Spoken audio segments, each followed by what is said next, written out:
국민TV 라디오 정오종합뉴스. 여의도 순복음교회 조용기 원로 목사 내연녀로 지목된 여성의 육성이 오늘 밤 방영될 예정인 MBC PD수첩을 통해 공개될 전망입니다.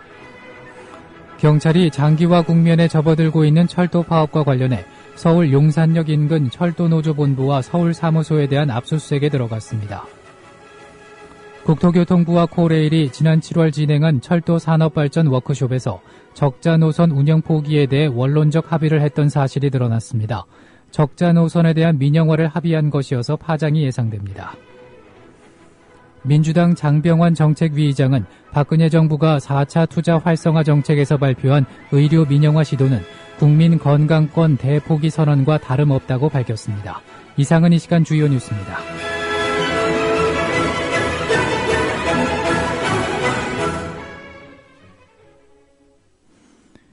국민TV 라디오 정오종합뉴스입니다. 국민TV 라디오 단독 보도입니다. 여의도 순복음교회 조용기 원로 목사 내연녀로 지목된 여성의 육성이 오늘 밤 방영될 예정인 MBC PD수첩을 통해 공개될 전망입니다.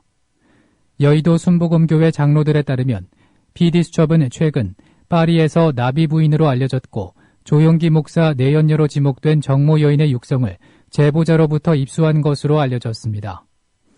여의도 순복음교회 장로들은 지난달 14일 기자회견을 통해 조용기 목사가 장로들을 통해 정모 여인에게 15억 원을 주고 불륜관계를 덮은 일이 있었다는 의혹을 제기한 바 있습니다. 여의도 순복음교회는 서울 남부지법에 오늘 방영 예정인 PD수첩에 대한 방영금지 가처분 신청을 냈으나 법원은 이를 기각했습니다. 한편 국민일보와 국민일보의 유일주주인 국민문화재단은 기자회견을 통해 조용기 목사 불륜과 비리 의혹을 공개한 여의도 순복음교회 일부 장로들을 검찰에 고소했습니다. 오늘자 국민일보에 따르면 국민일보와 국민문화재단은 여의도 순복음교회 장로들의 기자회견 내용 중 국민일보가 조용기 목사에게 거액의 급여를 부당하게 지급해왔다는 주장은 사실이 아니라며 기자회견을 주도한 김대진, 김석균, 하상옥 장로와 이진호 더함 공동체교회 목사를 허위사실 유포에 의한 명예훼손 혐의로 서울남부지검에 고소했습니다. 한편 기도모임 측 하상옥 장로는 최근 국민일보가 보도한 조용기 목사 의혹은 사실 무근이란 보도에 대해서 허위 주장이라고 맞받았습니다. 오늘 국민TV 라디오 노종면의 뉴스바에서의 발언입니다. 국민일보 보도 보셨나요? 네, 잘 봤습니다. 네, 대부분 사실이 아닌 것으로 밝혀졌다 이렇게 단정적으로 보도를 했더군요. 네. 전반적으로 어떻게 평가하십니까? 그 보도는 모두가 허위입니다.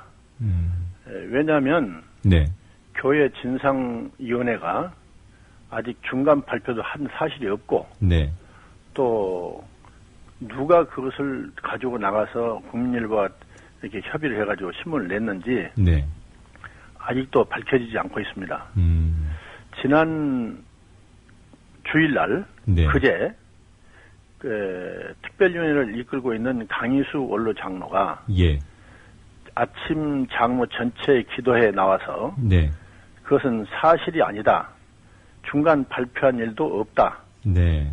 그렇기 때문에 그것은 이달 말까지 시한부로 정한 결정을 기다려달라. 네. 이렇게 공식적인 발표를 했습니다. 그렇기 때문에 국민일보가 특별 취재팀이라고 해서 애매모호한 사람을 내걸어놓고 내는 모든 기사는 인정할 수가 없고. 네. 경찰이 장기화 국면에 접어들고 있는 철도 파업과 관련해 서울 용산역 인근 철도노조본부와 서울사무소에 대한 압수수색에 들어갔습니다. 경찰은 노조본부 사무실에서 이번 파업과 관련된 서류와 하드디스크 등을 확보 중인 것으로 알려졌습니다. 경찰은 또 어제 체포영장이 발부된 김명환 위원장 등 노조 지도부 10명을 검거하기 위해서 체포조를 구성해 추적에 나섰습니다. 국토교통부와 코레일이 지난 7월 진행한 철도 산업발전 워크숍에서 적자 노선 운영 포기에 대해 원론적 합의를 했던 사실이 드러났습니다. 적자 노선에 대한 민영화를 합의한 것이어서 파장이 예상됩니다. 한겨레가 입수한 워크숍 결과보고 문건을 보면 정부와 코레일은 적자 노선 운영 포기에 원론적으로 합의했습니다. 코레일이 기존 문건에서 언급해온 민간 개방, 즉 운영 포기 대상 노선은 경의선, 일산선, 경전선, 정선선, 경북선, 진해선, 동해남부선, 교외선 등 8곳입니다. 또 이 자리에서는 철도 요금을 인상하는 방안도 함께 논의된 것으로 확인됐습니다. 철도 민영화의 부작용으로 손꼽혀온 운임 인상 등 공공성 약화가 현실화할 가능성이 높아 보여 정부와 코레일이 사실상의 민영화 수순을 밟고 있는 것으로 파악됩니다. 한편 이철 전 코레일 사장은 최근 박근혜 대통령이 프랑스에서 정부 조달 협정 개정안 처리를 약속한 점과 관련해 민영화의 수순이라고 주장했습니다. 국민TV 라디오 노종면의 뉴스바에 나온 이철 전 사장의 말입니다. 지금은 민영화는 안 하겠다고 하지 않습니까? 지금도 뭐 마찬가지입니다. 대통령께서 프랑스 가서 불어로, 연설을 하셨다고 하죠. 철도를 개방하겠다. 여기에 철도는 공공재고, 네. 공익성이 가장 강한 부분이라고 저는 생각을 합니다. 그런데 거기에 프랑스 자금이 들어오든, 미국 자금이 들어오든, 또는 연기금이 들어오든, 이익을 목표로 하는 그런 투자 자금이 들어올 때는, 그건 명백한 민영화입니다. 이건 민영화 이해는 설명할 방법이 없습니다. 공익을 위해서 운영되어야 할 철도야. 그 이익을 목표로 하는 그런 민간 자본이 들어온다면 그건 민영화라고 표현할 수밖에 없죠. 민주당 장병환 정책위의장은 박근혜 정부가 4차 투자 활성화 정책에서 발표한 의료 민영화 시도는 국민건강권 대포기 선언과 다름없다고 밝혔습니다. 장병환 정책위의장은 오늘 국회에서 열린 민주당 원내대책회의에서 박근혜 정부의 의료 민영화 시도는 이명박 정부 때 국민 반대로 폐지된 정책을 다시 추진한다는 것이라며 이같이 밝혔습니다. 장병환 정책위의장은 특히 정부가 발표한 대책 대부분은 국회에서 관련법이 개정돼야 가능하지만 정부는 곧바로 시행될 수 있는 것처럼 여론몰이를 했다며 이는 국회의 입법권에 대한 심대한 훼손 행위라고 지적했습니다. 오늘 국회 국가정보원 개혁특위 공청회에서는 국정원의 예산 항목 공개와 국회 정보위원회 상설화를 통한 국정원 견제 방안을 놓고 여야 간 공방이 벌어졌습니다. 새누리당의 추천을 받은 세종대 이재규 교수는 국정원 예산의 구체적인 항목이 공개되면 외국 정보기관들이 우리의 능력과 자원, 동원 가능한 작전 등을 어렵지 않게 간파하게 된다고 우려했습니다. 반면 민주당이 추천한 아주대 오동석 교수는 최소한 정보위 차원에서는 예산 항목을 들여다볼 수 있어야 하며 세부 자료를 예산결산특별위원회 등에도 제출해야 한다고 지적했습니다. 건국대 한상희 교수의 말입니다. 반대세라는 책이 있습니다. 그러니까 대한민국에 반대하는 세력 이렇게 해서 책이 나온 게 있는데요. 그 내용은 보면은 국정원에서 교재로 썼다라고 이야기를 합니다만은 실제 그 내용과 국정원이 최근 하는 것을 보면은 거의 유사합니다. 이것은 국내의 어떠한 의견, 국민들의 여론이나 심리에 어떤 국정원이 작용을 해서 뭔가 체제 유지에 부합되는 방식으로 이끌어 나가야겠다는 그런 느낌이 상당히 많이 드는 그런 형태가 되어 있습니다. 사실 이런 부분들은 어떻게 보면은 국가 기능, 국가 정보 활동을 비롯한 국가 기능 전반에 대한 국민들이 불신을 야기하는 행위입니다. 바로 이 부분에서 국회나 또는 대외적인 기관에 의한 국정원을 감시하고 통제하겠다는 것은 이런 국민적인 불신을 해소하고 오히려 국정원의 활동에 대해서 제도적인 신뢰를 부여함으로써 국정원이 보다 효율적인 그리고 효과적인 정보 활동에 종사할 수 있도록 만드는 일종의 국정원 강화 방안이기도 합니다. 진실을 호도하지 않고 논점을 이탈하지 않는 공정뉴스. 국민TV 라디오 뉴스의 꿈입니다. 지금은 정오 종합뉴스와 함께하고 계십니다.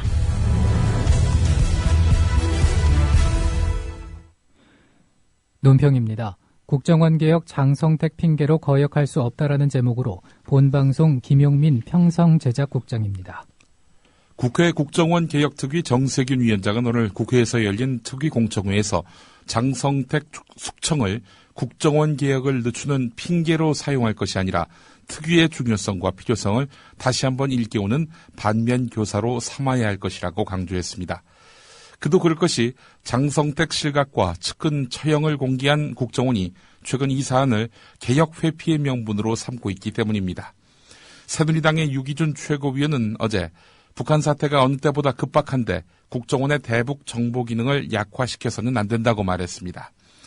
새누리당 심재철 최고위원은 한수를 더 떠 장성택 숙청에서 확인됐듯 국정원 대공수사권을 폐지하라는 야당의 주장은 현실에 맞지 않는다고 말했습니다. 심지어 북한이 가장 원하는 일을 야당이 대신 해주는 꼴이 된다며 국정원 개혁 주장을 야당의 정치 공세 또한 이적 행위라는 식으로 매도했습니다. 실제 많은 언론도 최근 북한 내에서 벌어진 장성택 처형을 둘러싼 일련의 남북 간 정보전이 국정원에게 기사회생의 명분을 제공하고 있다고 분석하고 있습니다. 그러나 이는 사실과 다릅니다. 최근 시사인 보도에 따르면 장성택은 이미 올 초에 실각했으며 김정일 위원장 때부터 견제를 당해온 것으로 드러났습니다. 그러나 얼마 전 12월 3일 국정원이 여야 국회 정보위 간사에게 브리핑한 자료는 장성택의 위상을 김정은 정권의 핵심 후견인이자 사실상 2인자라고 규정했습니다. 이것이 국정원 정보의 전부라면 국정원의 정보력은 심각한 문제점을 노출한 것이라고 봐야 합니다. 최소 3년 전부터 권력 외곽을 떠돌아왔던 인물을 실세요, 최고 권력자 후견인이라고 표현한 것은 중대한 오판이기 때문입니다. 원세훈 원장 시절부터 국정원은 국내 정치 개입으로 대북 정보 능력이 저하됐다는 비판을 받아왔습니다. 따라서 실세 장성택의 실각이라는 국정원 주장은 역설적으로 국정원의 개혁 필요성을 보여주는 것이라 하겠습니다. 국정원 개혁의 요체는 국내 정치 개입을 차단하는 데 있습니다. 아울러 대북 정보 기능에 집중하도록 하는 것입니다. 하라는 대북 정보 수집은 안 하고 거꾸로 세금을 내는 국민들을 상대로 홍언이 전라리언이 하는 말로 매도하는가 하면 대선에 개입하는 등 정치 전면에 나선 국정원 이대로 두고만 볼 수 없는 것입니다. 또한 이 같은 사실이 드러났음에도 자신들의 비행을 개인적 일탈 또는 정당한 업무 수행이니 하며 자기 변호에 혈안하고 있는 국정원, 이 국정원의 수술이 불가피하다는 것은 만인이 공감하는 사실입니다. 새누리당은 모든 것을 당리당략에 따라 판단하지 말고 법이 정한 원칙과 금도, 정신에 기초한 정보기관의 바른 위상 정립에 최선을 다해야 합니다. 만약 다른 당이 집권해서 국정원을 새누리당을 압박하는 용도로 활용한다면 새누리당은 이를 동의하겠습니까? 국정원이 국정원의 자리로 돌아가는 것, 이것이 바로 국정원 개혁입니다. 국민TV 라디오 논평이었습니다. 오늘은 전국에 구름이 많겠습니다. 서울 지역의 현재 기온은 0.1도, 현재 습도는 39%입니다. 국민TV 라디오 정오종합 뉴스를 마칩니다. 아나운서 정승조였습니다.